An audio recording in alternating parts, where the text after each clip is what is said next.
आपने फरमाया एक बंदा अल्लाह के सामने आएगा, अल्लाह उससे मोहब्बत करते हैं, ज़ाहिर है इसीलिए उसके साथ ही अमल होगा।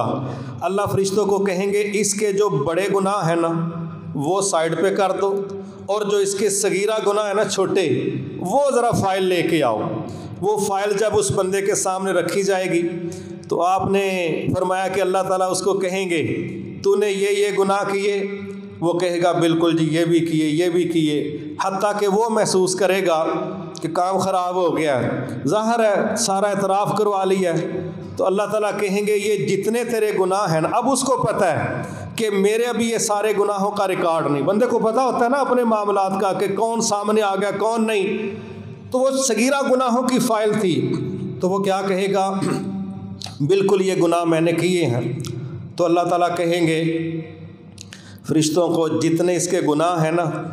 इसके बराबर इसको नेकियां दे दो, इसके बराबर इसको नेकियां दे दो, क्योंकि अल्लाह ने अपनी रहमत से उसको माफ़ करना था और गुनाह भी उसके छोटे सामने लाए। पहले तो मानता जा रहा था कि गुनाह मेरे हैं, लेकिन जब उसने देखा ना कि हर गुनाह के बदले तो नेकी मिल रही है,